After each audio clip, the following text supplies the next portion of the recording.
conectar. Está cierto esta ley que nos va a explicar Alejandra y también vamos a tener un espacio para poder hacer preguntas. Es una ley que tiene por objetivo, ¿cierto?, mejorar todos estos procesos de investigación de los temas de acoso y maltrato y también, ¿cierto?, transitar hacia la prevención más que solamente a sancionarlos. Así que le dejo la palabra a Alejandra y muchas gracias a todos los que se conectaron. Gracias, Marcela. Buenas tardes a todos y todas los trabajadores del INE. Como siempre, un gusto hablar con ustedes. La materia de hoy tiene que ver con la ley Carín. Contarles que fue promulgada el viernes antepasado, si no me equivoco, y publicada en el Diario Oficial este lunes recién pasado. Es muy reciente, muy reciente. Como primera característica. Como segunda característica, recordarles que es una ley que fue aprobada transversalmente por unanimidad. Hoy en día es muy raro que pase eso, pero fue aprobada por unanimidad, creo que una abstención por ahí, pero todos los colores políticos. Y recordarles además, no me sé bien la historia, pero no deja de ser menor, que esta ley recuerda, por desgracia, el suicidio de una trabajadora TENS del área salud, que era víctima constante de maltrato, había fracasado en sus intentos de denuncia y terminó, desgraciadamente, quitándose la vida.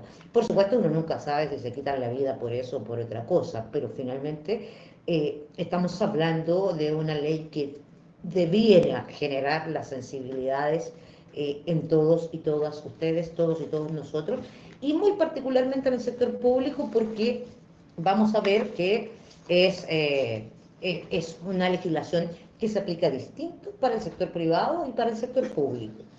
Quiero hacerles una precisión muy pequeñita, y es que el PPT que yo tengo acá no es autoexplicativo, sirve, evidentemente sirve, pero no explica por sí solo lo que vamos a tener en la charla. Entonces, para quienes no vinieron, tal vez la alternativa sería el PPT con la charla, pero sí con el PPT solo es posible que no entienda todo, ¿ya? Entonces, vamos a la aplicación de la ley Carín. Podemos ir a la siguiente, Marcela, si me permites. Ya. Lo que yo quiero plantearles es el resumen de lo que vamos a hablar ahora. En primer lugar, vamos a hablar de la ley Carín y por qué es una primera iniciativa para el convenio 190 de la OIT, que es un convenio muy bullado que trata sobre la violencia en el trabajo, del que se habló mucho, particularmente en este gobierno, y que va a hacer, en términos muy simples, estoy hablando en términos de máxima simpleza, va a obligar a generar lo que llamamos MALS en el sector privado, cuestión que no existía. O dicho de otra manera, lo que nosotros conocemos por MALS, por procedimientos MALS, era propio del sector público hasta antes de esta ley. Y entonces, para decirlo en términos más sencillos, si ustedes le preguntaran a Guilla en qué consiste la ley Carín, uno podría decir, mire, va a aplicar MALS a todo el sector privado, pero además al sector público va a legalizar los MALS, que no es menor, y va a imponer nuevas obligaciones. Esta es una charla, vuelvo a insistir, que no se va a hacer cargo del mundo privado, sino solo del sector público, y les doy como cultura general nada más, solo por si alguien se explica, en síntesis, disculpen lo majadera, esta es una ley que en lo central va a obligar a generar MALS en el sector privado y va a mejorar, junto con legalizar, los MALS del sector público. Alejandra, ahora sí podemos pasar. Alejandra, ¿sí? Los MALS, ¿qué es? Por si alguien no lo sabe. Uy, discúlpeme, me estaba confundiendo. Maltrato, acoso laboral y acoso sexual. Gracias por la aclaración, Marcela. Yo hablo de MALS como si todo el mundo supiera de lo que estamos hablando, pero no. Disculpen el error. MALS le llamamos en el sector público a los protocolos de acoso, maltrato sexual y laboral, ¿ya? Y entonces lo que va a hacer en el sector público es legalizarlos, que es una gran cosa, porque sabemos que, o lo vamos a ver, que no era legal estrictamente lo que teníamos. Va a establecer nuevos derechos, nuevas obligaciones y va a separar muy fuertemente la prevención de la investigación y sanción. Después vamos a reflexionar un poquito acerca del rol de las asociaciones de funcionarios, que es diferente bajo la arista de esta ley. ¿Ya? Ahora sí, ese es el resumen, eso es lo que deberíamos estar hablando si nos dijeran de qué consistió la charla o en qué consiste la ley Karim, entonces deberíamos decir más o menos esto. ¿Ya? Podemos pasar al siguiente. Me parece, Marcela, que alguien no escuchaba bien, pero yo creo que estoy hablando claro o no. ¿Se escucha o no? Fuerte y claro. Fuerte y claro. Todo Gracias, bien. Claudio. Reconozco su voz de inmediato. Sí. Ya. El convenio 190. Nos vamos a acordar de un convenio, es de la OIT, de la Organización Internacional del Trabajo, en el que participan 3 partes a nivel mundial. De una parte, los trabajadores y trabajadoras, representados a través de sus centrales sindicales, en el caso chileno, ANEFCUT, los empleadores, representados a través de sus confederaciones, en el caso de Chile, fuertemente la Corporación de Comercio y la SOFOFA, y los gobiernos. Y por eso va a ser tripartita. Y después de mucho tiempo se dan cuenta que van a llegar a un acuerdo en materia de cómo debe tratarse la violencia en el trabajo. El convenio a grandes rasgos va a establecer cosas más grandes que las que esta ley. Por eso que hay que tenerle respeto a esta ley en el sentido de decir, adecúa la legislación al convenio 190, pero no cubre todo el 190. El 190 cubre bastante más. Por ejemplo, para ponerles un ejemplo nada más interesante, el convenio 190 obliga a los estados a otorgar licencia médica a las víctimas de violencia doméstica. Fíjense bien, ¿cuál es la lógica?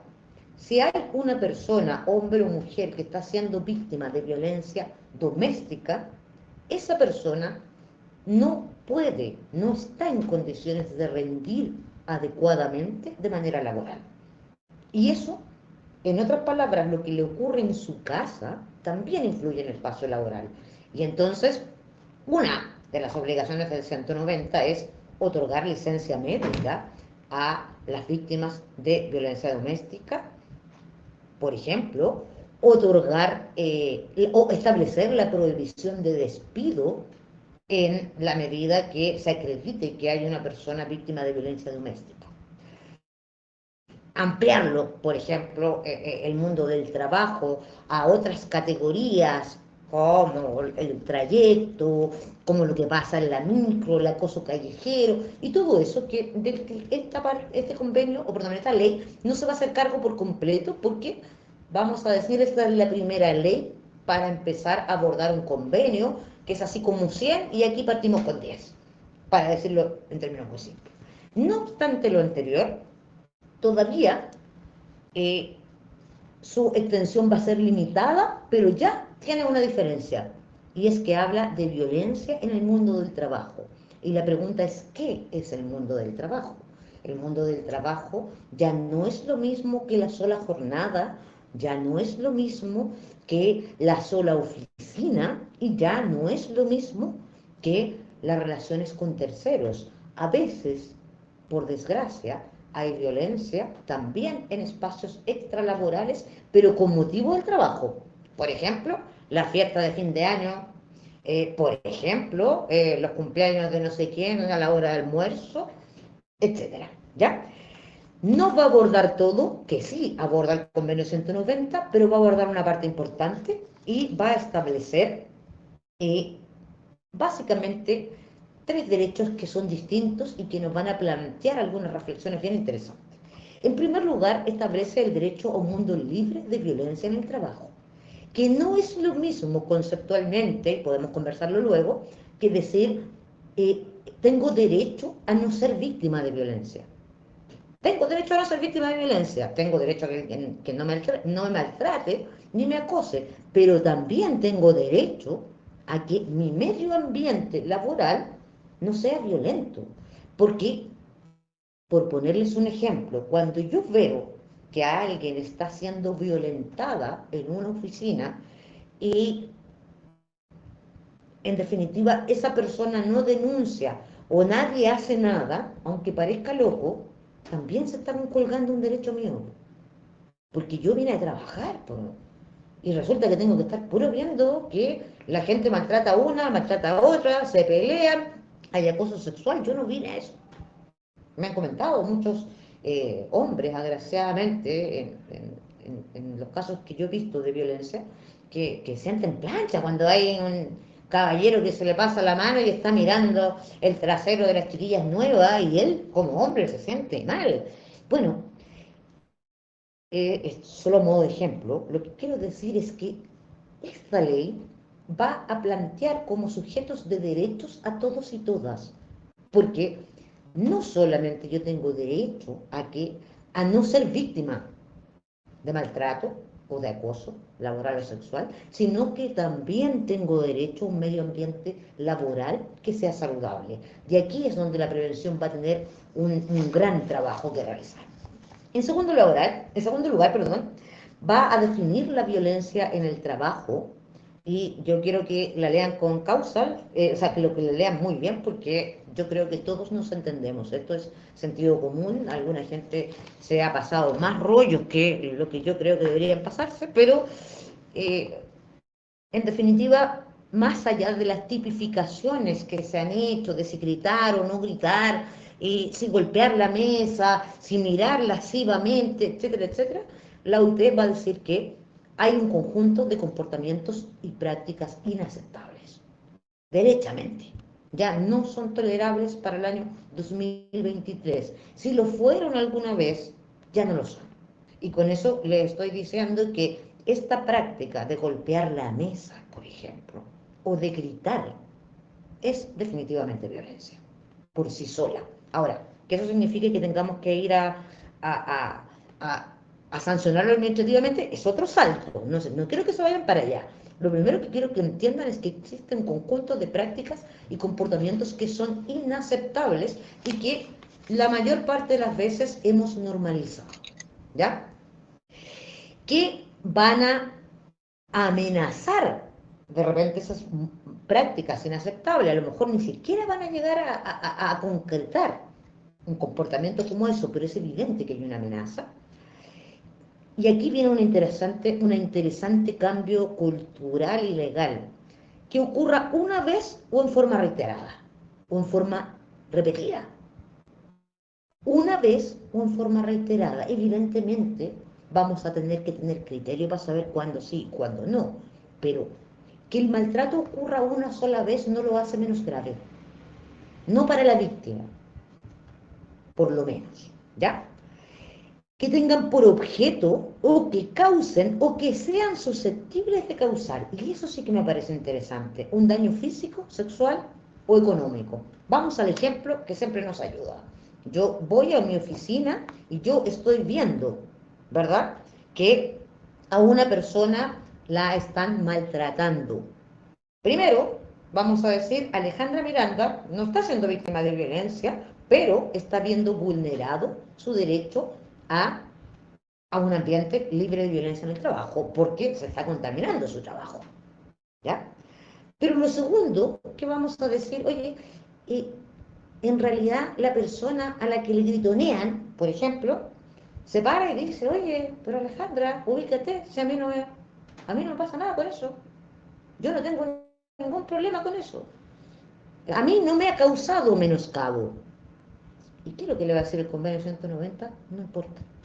No importa, porque lo que estamos atacando son estas prácticas, esta conducta. Si a usted no le afecta por alguna razón que desconocemos, lo claro es que es susceptible, es posible de causar. Porque cuando yo hago esto, es probable que alguien se sienta ofendido, que la mayor parte de las veces alguien se sienta ofendido.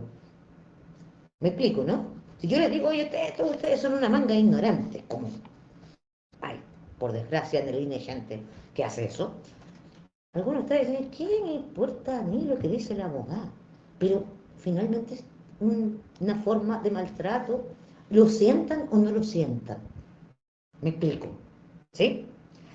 Y la Sí, violencia y acoso por razón de género, Aquí estamos hablando ya derechamente de una violencia que va dirigida en razón de el sexo o género, como por ejemplo las histéricas, que son las mujeres, ¿verdad?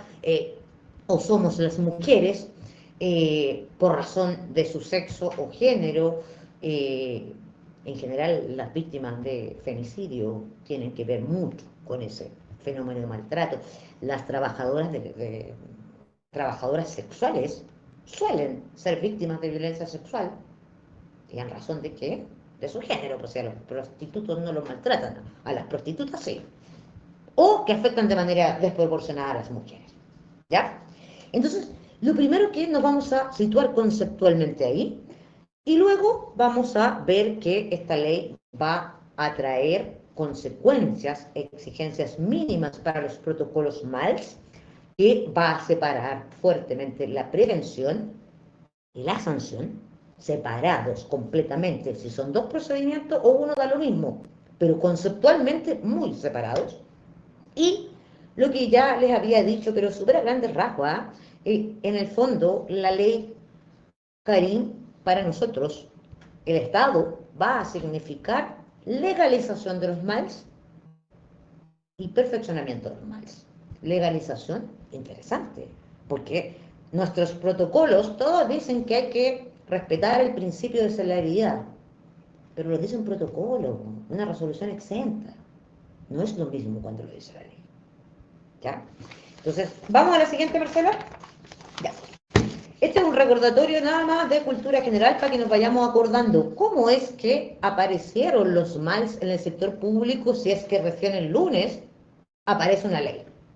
Y hay un origen indirecto, ¿verdad? Que tiene que ver con la historia que les voy a contar muy brevemente, y el origen directo que es la ley Karim. Indirectamente, el 2015, perdón, 2025, está quizás que pensando, en el gobierno de Michelle Bachelet se obligan a crear procedimientos entre 2015 y 2018. Y le dice a toda la administración pública, pónganse a crear más entre 2015 y 2018, y obviamente la participación de las asociaciones de funcionarios se va volviendo activa. En octubre de 2016 se crea una ley que va a perfeccionar la figura de la alta dirección pública, pero por sobre todo que le va a entregar facultades normativas al servicio civil. Es decir, ya no meras recomendaciones de que usted, el INE, tendría que hacer esta cosa, sino que va a normar lo que tiene que pasar. Y hay dos normas rectoras que son súper relevantes. La norma rectora número 1, que es la gestión de desarrollo de personas, que se da entre el año 2017 y 2018, y que es el primer momento en que vamos a dejar de hablar en el Estado de recursos humanos y vamos a empezar a hablar de divisiones o departamentos de desarrollo de las personas. Y la norma rectora número 2, en el mismo periodo, que consagra la participación de las asociaciones de funcionarios mayoritarias en todos los mecanismos de gestión de desarrollo de las personas. ¿Ya? Entre el 2019 y 2023 ya se supone que estaban creados todos los MAL, y entonces se van perfeccionando porque es parte de la función pública irse perfeccionando, y por eso los han llamado. Vamos a la siguiente, Marcela, por favor. Los actuales MAL son casi todos idénticos por instrucción del Servicio Civil. Hizo una orientación y casi todos son idénticos, casi nadie se ha puesto a pensar realmente qué es lo que pasa con las particularidades. Yo creo que este es el momento para hacerlo, porque dicho sea de paso, se lo adelanto, hay 6 meses nomás para empezar a adecuar esto y para que sea exigible. No mucho más que eso, ¿ya? Por ejemplo, se los anticipo al tiro, a mí me parece que hay un problema de agobio laboral, no sé si necesariamente maltrato, en la gente recolectora de encuestas y de productos continuos, y que eso es muy evidente en el INE. Se los dejo anticipado nomás, después podemos hablar acerca de eso. Ya, entonces, repitamos, vamos a tener derechos y deberes de manera distinta. El derecho a un espacio libre de violencia, insisto, cuidado con eso, para mí no es irrelevante que alguien esté maltratando a otro, aunque yo no sea ni sujeto activo ni sujeto pasivo. Soy una persona, una trabajadora, y estoy viendo maltrato cruzado en mi propia oficina. ¿Me afecta? Sí, a menos que tenga una personalidad como del 1% de la población. El 99% se va a ver afectado. En segundo lugar, vamos a tener derecho a la prevención del acoso sexual, laboral y violencia, y vamos a ver que el concepto de violencia se refiere a los terceros, es decir, no a la gente con la que trabajamos directamente, sino que a otras personas, generalmente usuarios, y derecho a una sanción como resultante de una investigación imparcial y justa.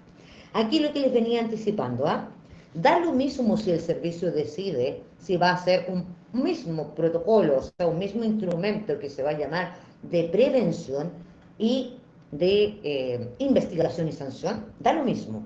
O si va a ser dos, pero los contenidos tienen que estar completamente definidos porque obedecen a características distintas.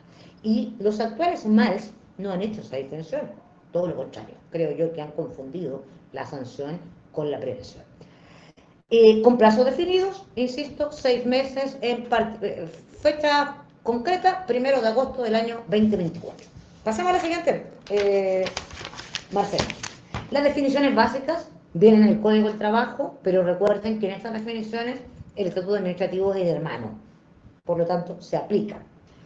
La del acoso laboral, ¿cuál es la característica fundamental para no trazarme tanto? Es que se trata de una agresión susceptible de causar daño, no necesariamente que lo cause, no necesariamente, pero lo relevante es que puede ser una vez o muchas veces. Ahora, evidentemente, si yo maltrato todos los días a alguien, no es lo mismo que si lo maltrato una vez, pero igual maltrato, pero igual se llama legalmente acoso laboral. Ahí deberá entrar el criterio y la construcción de protocolos distintos, pero es igual. En el caso del acoso sexual, hablamos de requerimientos de carácter sexual no consentidos. Y eso es lo más relevante de todos, no consentidos. Por eso que cuando las feministas decían no es no, es más literal imposible, no. Y cuando el no se interpone en la lógica de las personas, usualmente varones, no estoy diciendo que siempre sean varones, usualmente varones, entonces estamos ante un caso de acoso sexual, aunque hace 10 años o 20 años o 30 años no lo fuera, da lo mismo. Da lo mismo. Yo me acuerdo, no hace mucho tiempo que decían, cuando las mujeres dicen no, es como que quieren decir sí. Bueno, si alguna vez pensaron en eso, por favor, elimínenlo para siempre de sus cabezas. Y en tercer lugar, y aquí sí vamos a tener un avance muy significativo, es la violencia, va a ser entendida también por terceros ajenos a la relación laboral, aunque no va a ser fácil, se los adelanto. Proveedores, clientes, usuarios, beneficiarios, no va a ser tan fácil, pero en principio ya tenemos algo. Solamente como recordatorio, quiero recordar, no va a ser ni siquiera voy a decir una región, pero en una región de esta institución, alguien que era chofer, ¿verdad?, de una empresa externa contratada por el INE para ser chofer, agredía sexualmente a nuestras recolectoras. Y el problema es que tuvimos que llevarlo a la justicia porque los MALS no daban para alcanzar a ese tercero. Ahora, en teoría, sí, no va a ser fácil, pero hay una cobertura legal. Vamos, Marcela, por favor, porque ya creo que nos está pasando. No, todavía tenemos algo de tiempo, ¿no? Sí. Aquí hay una cuestión que para mí gusto, y esto se lo digo como abogada que conoce los maltratos, no me estoy diciendo que soy bacana, estoy diciendo otra cosa, estoy diciendo que si llevo tantos años, por lo menos de que partieron los MALS, conociendo estos casos, conozco más o menos cuáles son las pifias, conozco por qué no hemos podido lograr que este caballero o esta señora se vaya de una vez por todas. ¿Por qué no hemos podido abordar bien estos temas a pesar de que muchos buenos intentos? Bueno, entre otras cosas, a mí me parece, entre otras cosas, yo sé que hay un problema estructural, social, no tiene que ver con el INE. Pero fíjense que hay bien interesante aquí algo. Hay un deber de colaboración sustancial con el proceso cuando hablamos de investigación. ¿Por qué es relevante? Porque cuando yo les digo, ojo, insisto, yo soy abogada de ustedes, soy del lado de ustedes, así que no se pasen rollo de que yo voy a hacer algo distinto de lo que les estoy diciendo. O cuando los retos no lo voy a sapear a nadie, para decirlo de otra manera. Cuando yo le pregunto, mire, usted sabe si la señora de verdad golpea la mesa y gritonea, y usted me dice, la verdad es que yo no he visto nada, y resulta que usted trabaja, por ponerle un ejemplo, en una oficina regional de Coyhaique, que tiene 40 metros cuadrados, trabajan 10 personas, y esas 10 personas llevan trabajando 6 años, 40 horas semanales, la verdad es que no le creo. ¿Cómo va a ser posible que usted no vio nada? ¿Me entiende? ¿Por qué usted dice que vio nada si vio? Bueno, entre otras cosas, porque no se quiere meter en atado, pero resulta que esta ley le va a obligar a meterse en atado, porque le va a decir que la falta de colaboración sustancial con el proceso va a ser una falta de probidad. Cuidado con eso. La propiedad, esa palabra que estaba en chino mandarín hace algún tiempo, porque que se interponga el interés público sobre el interés privado no dice mucho nada. Aquí nos va a decir súper en concreto, nos va a decir que nosotros tenemos que Ay, no. diferenciar el trabajo, tenemos que ser sujetos activos en la violencia, ¿ya? Y por lo tanto hay un deber de colaboración sustancial, es decir, ya no se corran más porque ustedes saben, salvo en algunos casos límite en el que uno dice, ¿será maltrato o no será maltrato? En los otros casos ustedes saben, y ustedes saben que lo que yo les estoy diciendo es cierto. Ustedes siempre saben si alguien de verdad maltrata o no, y ustedes siempre saben si alguien acosa o no, o es violento o no. Ustedes lo saben, ¿ya? Vamos a tener un deber de colaboración sustancial con la prevención y promoción del derecho central, esto es un ambiente libre de violencia, y para eso vamos a ver que no solo violencia, el maltrato, también hay otras formas de violencia en todo caso, y una redefinición de la probidad administrativa, ¿verdad? La función pública se va a ejercer siempre fundado con el respeto de toda persona a disfrutar de un espacio libre de violencia. Siempre. O sea, eso es la probidad. Y ahí solamente recordarles, lo puse yo entre paréntesis, el artículo 61 y el artículo 64. Y el artículo 61, chiquillos, se los recuerdo nada más para que nos vayamos orientando. El artículo 61 establece que ustedes deben cumplir la función pública con cortesía, al menos, con cortesía. Y la cortesía significa buen trato o amabilidad formal, por lo menos. Entonces, si hay alguien acá en esta charla que sostiene, por ejemplo, que porque le hizo tal cosa la Marcela Herrera, disculpa que te vuelva Marcela, pero se portó mal conmigo, así que yo no la voy a saludar nunca más. Yo voy a llegar a la oficina y le voy a decir, estoy leyendo nombre nomás, hola Cecilia, hola Joana, hola Oriana, y no la voy a saludar a la Marcela. Bueno, les quiero recordar que ese es un problema legal, es un problema de infracción al deber de cortesía, y si algunos de ustedes lo hacen, yo les pediría que lo dejaran de hacer a partir de hoy, así como que no quiere la cosa nomás, si no hay para qué humillarse tanto, pues si después de todo, por algo no le hablo y por algo no la saludo, pero en definitiva los buenos modales no son opcionales en la administración pública. Y el artículo 64 después lo podemos trabajar, pero acuérdense que es el deber especial de las jefaturas. Las jefaturas tienen deberes especiales, dentro de los cuales está repartir, hacerse cargo del clima laboral. Por eso que no es tan bueno ser jefatura a veces. Hacerse cargo del clima laboral es obligación de jefaturas, ¿ya? Vamos a la siguiente. Un pequeño paréntesis,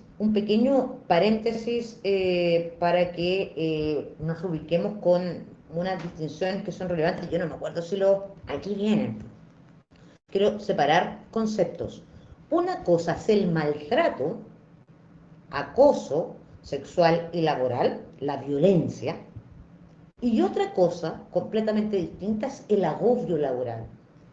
El agobio laboral es un tipo de violencia que se caracteriza por ser estructural. Y se plantea de la siguiente manera, de hecho los profesores lo acuñaron como concepto. ¿Por qué decían los profesores? Porque La jornada laboral no me permite alcanzar a hacer toda la pega. Entonces, ¿qué hago? ¿Privilegio la jornada o la pega? Ese dilema se llama agobio, ¿verdad? Usted me dice, Alejandra, usted tiene jornada hasta las 5:30, pero 100 informes jurídicos que hacer. Y a las 5:30 yo no tengo los 100 informes, y mañana de nuevo, y pasado de nuevo, y la vuelta gira, gira, gira, gira, y nunca jamás voy a salir del agobio. ¿Cuál es la diferencia sustancial entre el agobio y el maltrato? Es que el agobio es imputable única y exclusivamente al empleador, y por lo tanto, como no es culpa de nadie, ni de la compañera, ni de la jefa que le entregó 100 informes jurídicos a la Alejandra, porque en realidad tenía que distribuir 1000 entre 10 abogadas o abogados, eh, eso va a ser resuelto única y exclusivamente a través del derecho colectivo o, dicho de otro modo, a través de las peleas de las asociaciones por mejorar la dotación, por mejorar la estructura orgánica, por mejorar la estructura funcional, por exigir que hayan trabajadores sociales y psicólogos y sociólogos en materia de prevención. Todo eso tiene que ver, en definitiva, con un concepto distinto, pero lo hay, ¿ya? Entonces, los órganos de la Administración del Estado, para los que ocupen solo la diapositiva, les marqué aquí el artículo 14 de la Ley General, esta es una sigla, pero es que la Ley General de Bases Generales de la Administración del Estado, que es como la piedra angular de todos ustedes, antes del Estatuto Administrativo. Esa es la primera, ¿ya? Y entonces ahí va a venir la exigencia. ¿Por qué les marqué LOC? Porque es una ley orgánica constitucional, es decir, una que tiene una jerarquía más alta, la que le va a exigir a los organismos del Estado la promoción del buen trato, los ambientes laborales y acciones de prevención que están formados por 4 verbos rectores. Entonces no es como lo que se me ocurra en materia de prevención. Van a estar formadas por acciones de difusión, sensibilización, formación y monitoreo. Y los 4 verbos rectores son distintos. ¿Ya? Fíjense bien, la prevención es parte de la ley orgánica. La sanción e investigación es estatuto administrativo. No es irrelevante. Sería demasiado meterme en cuática, pero el estatuto administrativo es una ley de rango más bajo. La prevención, insisto, ya se lo dije, no es solo evitar el maltrato, es promover ambientes laborales saludables. Se distingue de otros fenómenos, particularmente el agobio, salvo que usted me diga, mire, sí, ok, pero resulta que habían 10 abogadas, 1000 informes jurídicos, pero a mí me pasaron 300, y a los demás le pasaron 50. Ahí ya hay discriminación, claramente. Y en eso comparto con usted. Y las acciones que le estamos planteando. Vamos a los protocolos de prevención. Acá están los mínimos legales, estimados. Vamos a la siguiente, Marcela, por favor. Están los mínimos legales: identificación y prevención, evaluación de riesgos psicosociales, las medidas para controlar esos riesgos, estos van a ser PNG, porque son objetivos medibles que le está exigiendo la ley, capacitación, información, las medidas de resguardo a la privacidad y a la honra, y ahí yo espero, dirigentes y dirigentes afines, que más que ponerle color a la denuncia falsa, que prácticamente no existe, tienen que ponerle color a la confidencialidad, porque la gente se pone a hablar cuando recién empieza el sumario y ya se puso a hablar. Y ahí se nos genera un problema grave. Y mecanismos de formación, educación y protección concretos, claro, ya no más, insisto, disculpen lo antipático que suena, pero ya no tanta palabrería que en concreto significa poco y nada para los y las trabajadoras. En cuanto a la investigación y sanción, Marcela, son las 15:39, tú me tienes que decir hasta qué hora tenemos. Tenemos hasta las 16 horas, así que puedes seguir. Ya, puedo seguir. Ya, vamos a la investigación.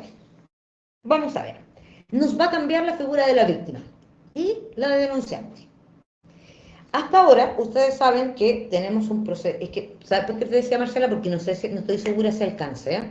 Es más información, lo lamento.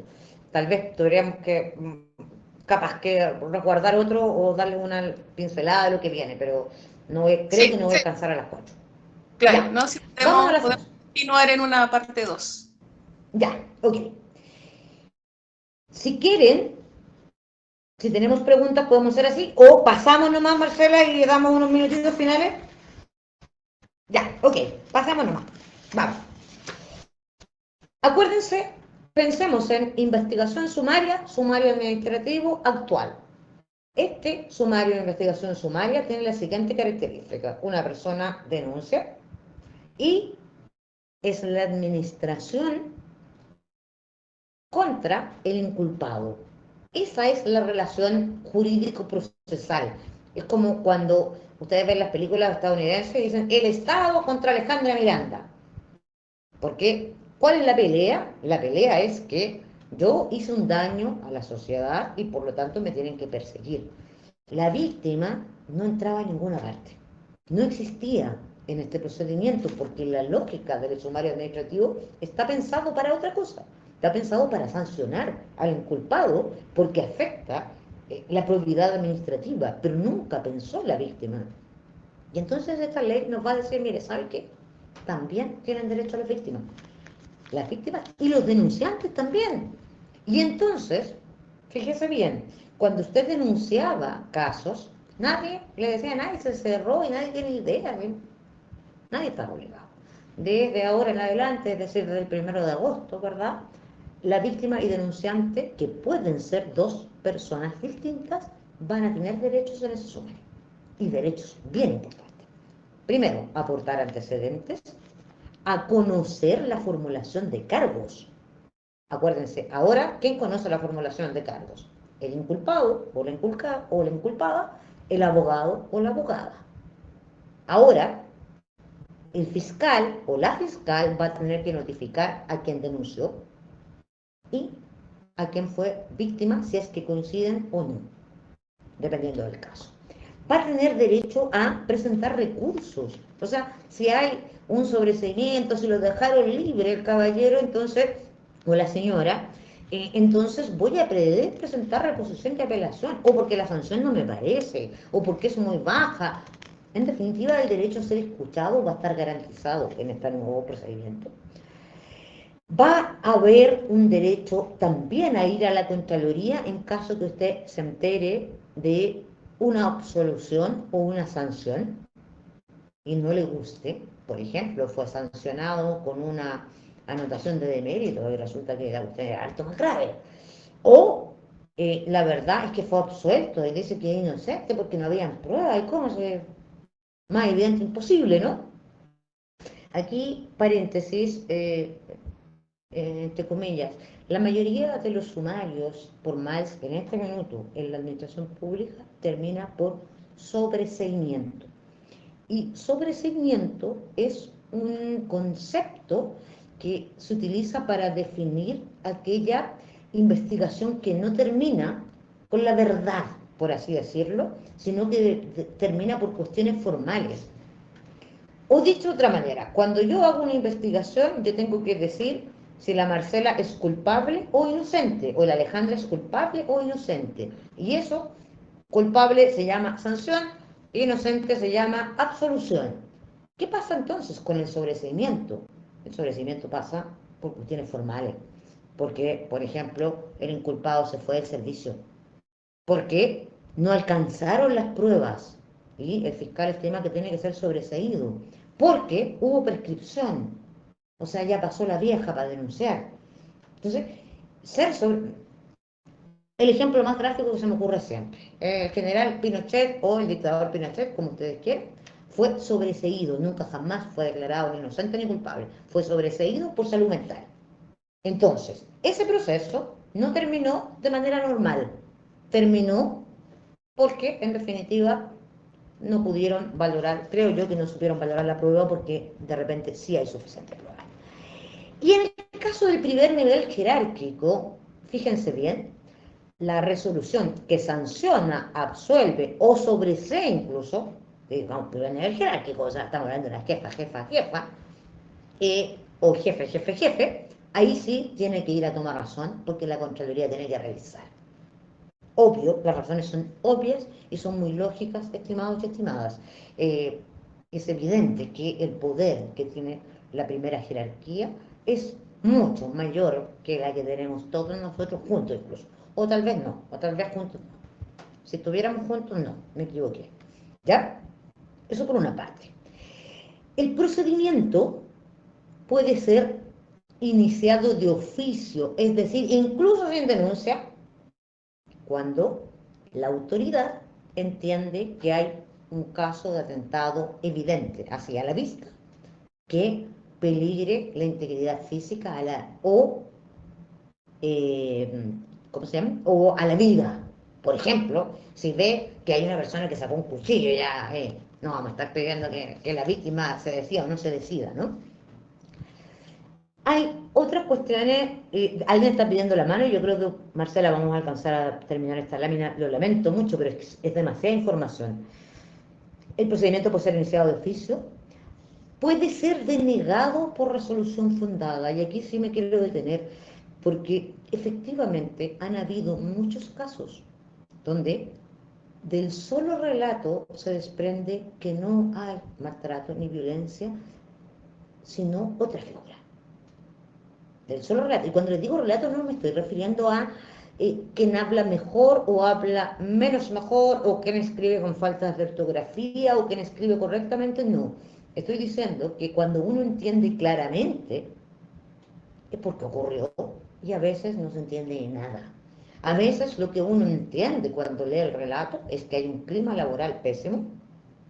A veces uno entiende que hay un agobio inaceptable, considerando además la miseria de remuneración que muchos y muchas trabajadoras reciben. A veces hay confusiones de pega, o sea, hay gente que dice, lo que pasa, fíjense bien en la construcción, no estoy vulgarizando nada, estoy diciendo, chuta, lo que pasa es que mi jefa, la jefa jurídica, que tenía 100 sumarios, nos traspasó 10 a mí, y los 10 míos, pucha, me los corrigió, no estaban buenos, y yo me puse a llorar. Y me siento mal. Y claro que me siento mal, ¿cómo no me voy a sentir mal? Pues si todos los demás pudieron cumplir y yo no cumplí. Pero eso no es maltrato, po. Pero eso no es maltrato. Entonces, cuidado con las categorías. El relato es muy importante.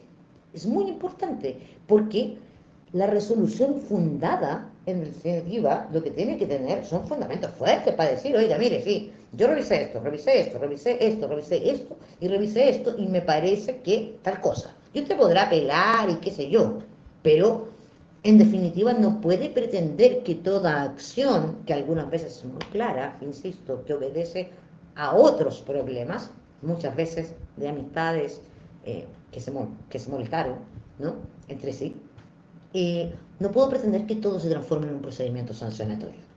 Por lo tanto, es importante que sí exista la posibilidad de negar, pero tiene que ser fundado, y para eso tenemos que tener una persona que tenga criterio ahí, porque si va a denegar todo o va a aceptar todo, o sus fundamentos van a ser francamente ridículos, entonces por supuesto que no. En cuanto a los principios del procedimiento, aquí, estimados, yo necesito, como les digo, porque son muy importantes, pero en definitiva van a guiar todo el proceso completo, todos los principios, así que cuando hablemos de celeridad, de verdad hay que ser rápido, y de verdad hay que darle prioridad, porque lo dice la ley. En la iniciación de verdad hay que considerar el relato, y el primer relato es el más importante, porque así lo dice toda la literatura especializada en violencia. El primer relato va a ser el más significativo, sobre todo para la víctima que no tiene pruebas, sobre todo. ¿Ya? Hay una facultad adicional en los fiscales, fíjense bien a ver si me siguen, que es que cuando alguien es destituido de la administración, en cualquier sumario, por la razón que sea por atraso, por lo que sea, ¿ya? Usted se va destituido de la administración y no puede entrar en 5 años más a la administración. Es como una pena accesoria, así como usted está sancionado con destitución, más la imposibilidad de trabajar para el Estado. Y entonces aquí viene una facultad que yo, honestamente, a pesar de todos los aplausos que le voy a dar a la ley Karim, discrepo profundamente de eso, porque va a decir que los fiscales van a tener la posibilidad de reducir o de eximir de esos 5 años. O sea que el fiscal va a poder decir, mira, este se va destituido, pero sin prohibición de ingresar al Estado. Lo cual a mí me parece que es ilegal, que es inconstitucional, pero que además es bárbaro, porque ¿a quiénes creen ustedes que estamos protegiendo ahí? A los maltratadores que se cambian de servicio en servicio. Sí, pues si no hay otra alternativa, ¿no? Entonces, destituido, se fue del INE, pero lo hicimos de responsabilidad por 5 años. Entonces, ¿a dónde se va?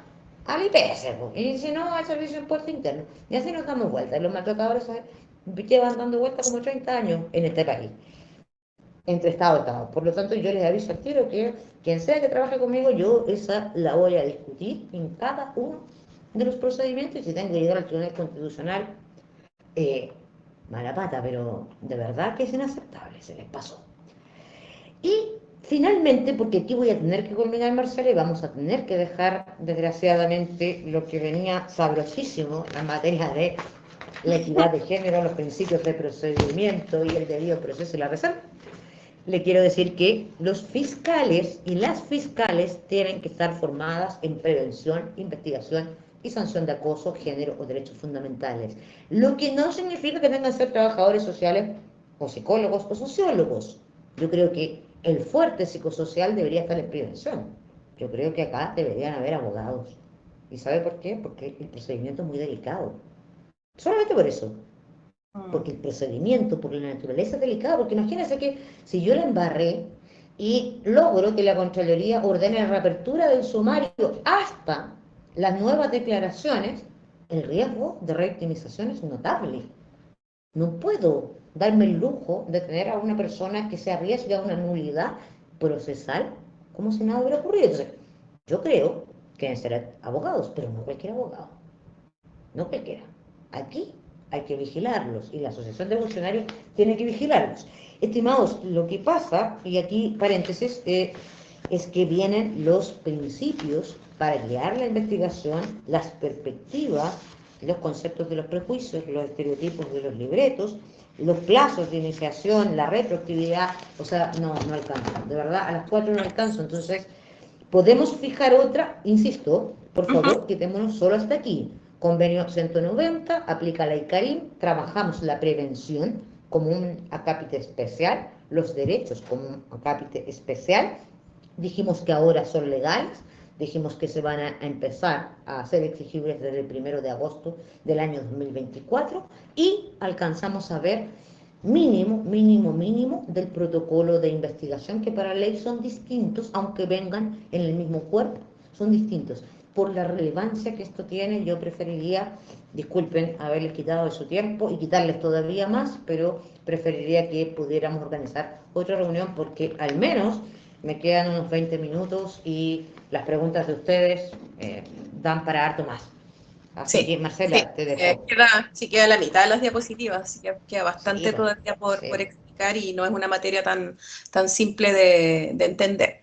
Entonces le Así vamos es a dar compleja. la Así que si alguien no entendió, perdona Marcela, si alguien no sí, entendió, no le quepa ninguna duda, escribamos y lo que sea que escribamos para poder reforzarla la próxima semana, los que puedan tampoco, no sean tan culpables, pero no alcanzo. ok, le vamos a dar la palabra a ver, ¿quién tenía la manito arriba? A Jorge Sáez. Hola, gracias. Buenas tardes a todos.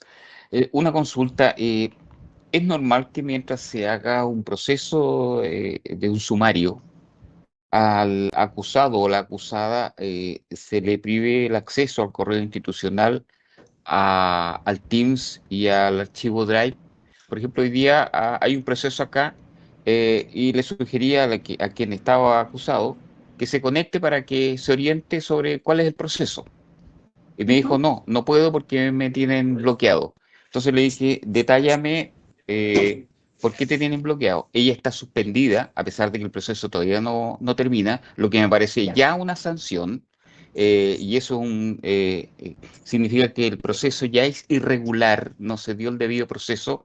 Y segundo, no tiene oportunidad de defenderse si no tiene acceso a este tipo de asesorías. Entonces, ¿cuál es el Sí, qué es lo que tengo que hacer yo sabiendo que eso está sucediendo? y que a todas luces es algo que no corresponde. Sí, Juan Carlos, o Jorge Carlos Sáez. Estoy más o menos de acuerdo nomás con usted, porque la verdad es que lo más probable es que le hayan establecido una suspensión preventiva. Y si es una suspensión preventiva que está dentro del procedimiento, entonces es el equivalente anticipado a la prisión preventiva, por ejemplo, para ponerlo como un tema contingente. Todavía no es culpable, pero algo puede provocar su presencia para la sociedad, para la víctima o para la investigación. Entonces, lo que le aplicaron a esta amiga suya o a esta compañera es una prisión, o sea, una medida cautelar de alejamiento, ¿verdad? Y esa medida de alejamiento vale para todo, con excepción de la participación en la asociación de funcionarios. Porque ahí sí hay una figura jurídica distinta.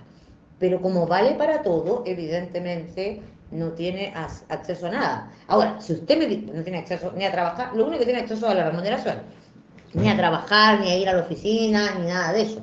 Ahora, si usted me dice, mire, ¿sabe qué? Resulta que es una doble sanción, porque hay gente que cuando no está trabajando igual tiene acceso a sus correos electrónicos, cuando está con licencia, por ejemplo, ahí sí yo podría aceptar con usted que se trata de un procedimiento irregular. Eso como primera cosa. Como segunda cosa, por desgracia, para su colega, amiga, compañera, y esta ley no tiene un carácter retroactivo. Eso significa que por lo menos todos los hechos que vayan a ser investigados hasta antes de agosto de 2024 se van a regir por nuestros males actuales. ¿Sí? Y aprovecho la pregunta de César Jorge, bueno, no me acuerdo cuál es Jorge, para reiterar que este es un problema, insisto, este es un tema de alta complejidad, por lo tanto, si hay alguien que no ha entendido algo, bajo ningún punto de vista se sientan mal, porque lo peor que nos puede ocurrir es que de nuevo nuestra gente no entienda. ¿Sí? Ya, vamos. Sí, no sé si hay más Gracias, preguntas, Jorge. colegas.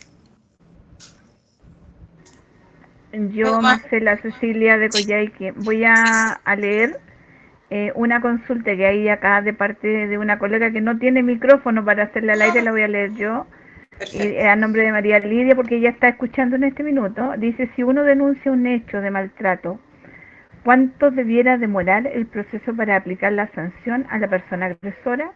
Lo otro, ¿a la persona denunciante se le da alguna respuesta en algún momento de las sanciones que se aplicarán? Esa es la consulta de María Lidia. Ella está escuchando No. en este minuto. Gracias. María Lidia Cecilia, por desgracia no. Por desgracia no, porque como esta ley empieza a aplicarse con todo el rigor a partir del 1 de agosto del 2024, porque se supone que de desarrollo de las personas deberían ya haberlo llamado a sentarse porque hay que prepararlo para el agosto de 2024, lo que rige ahora es el MALS actual.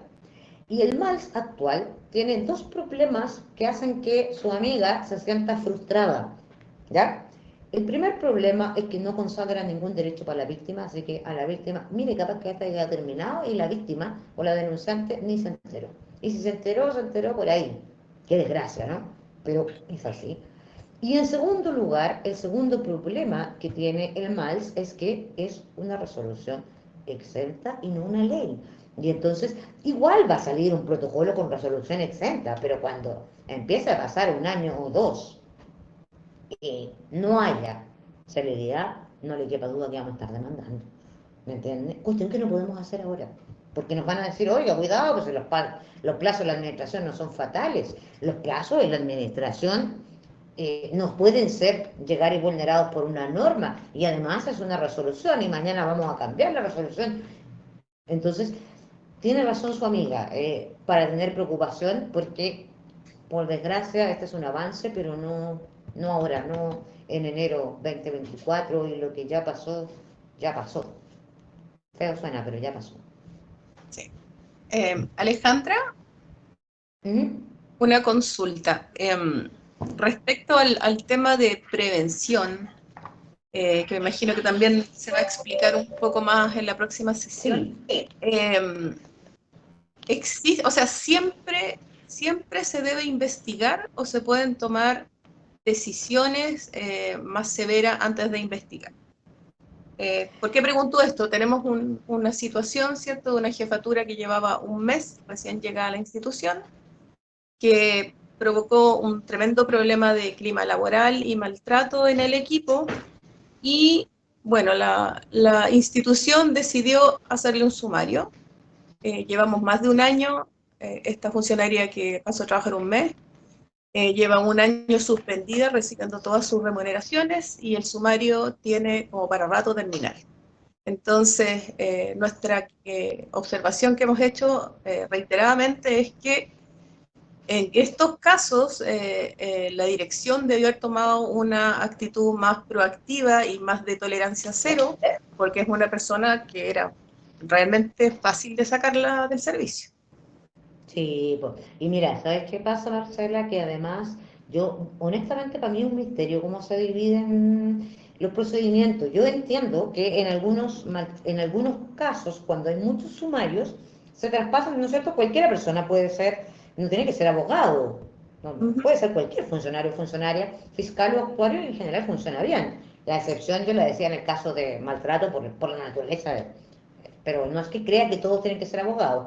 Pero en las divisiones jurídicas nunca he entendido cuál es la priorización, porque no se entiende. Yo les digo, sí, he visto sumarios full, full de rápido. Entonces, yo digo, si fuera como trabajamos, porque ¿cómo trabajamos todos nosotros, en general? ¿Trabajamos por orden de llegada, No. para ser un poquito más objetivos? O bien por un criterio de gravedad. Casi todos los seres humanos funcionamos así, ¿no es cierto? Usted que atiende público, yo que atiendo, casi todos. Entonces, muchas veces yo no entiendo de verdad de la división jurídica de ustedes y en muchas otras, si están actuando por criterio de gravedad o por criterio cronológico o por temor a lo que vaya a pasar después. No tengo idea, pero no hay ninguna justificación para que ese tipo de casos de maltrato con 80.000 testigos por lo demás lleve un año. Yo, de verdad, yo he visto sumarios express cuando alguien ha cometido pifias, pero infinitamente menores, infinitamente menores. Okay. Eso.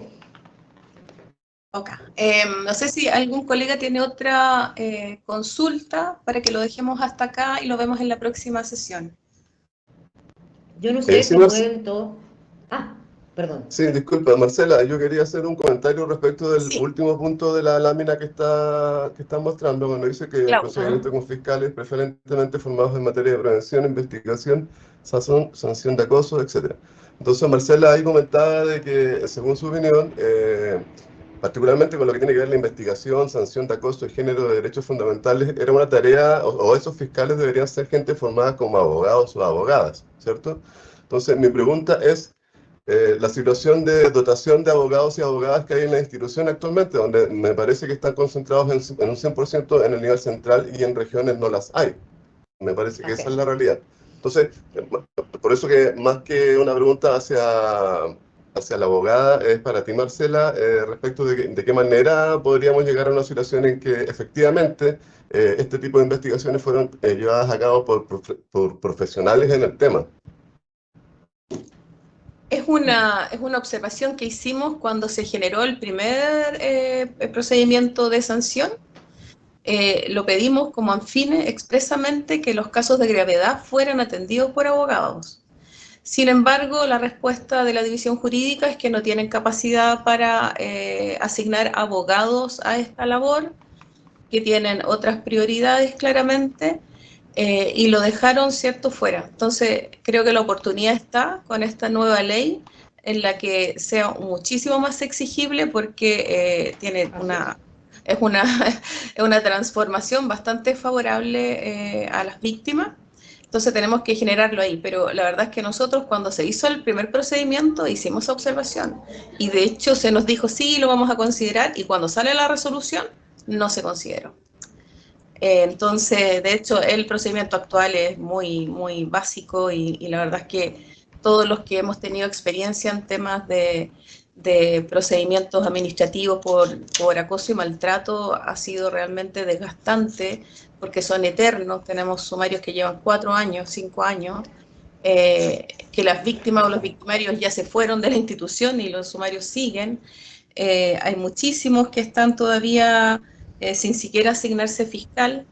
Entonces, la verdad es que es tremendamente grave lo que pasa en el INE y no vemos nada de prevención, que es lo más complicado. Por eso que yo hablaba de este tema de la tolerancia cero. O sea, no puede ser que una jefatura que viene recién llegando genere este tipo de problemas y que casi lo premiemos dejándolo en la casa, pagándole el sueldo mientras se termina el sumario. Entonces creo que con este cambio de ley sí es muchísimo más exigible que con los procedimientos anteriores. De hecho, Marcela, solo para complementarte y para que veas que va a ser muy importante la labor de ANFINE y con la ayudita de los compañeros y compañeras que tengamos en materias presupuestarias, esta ley en primer año de vigencia no viene con presupuesto, pero en segundo sí. Entonces, Claro. aquí hay que meterle, ahí hay que meterle, presupuesto 2025. Sí.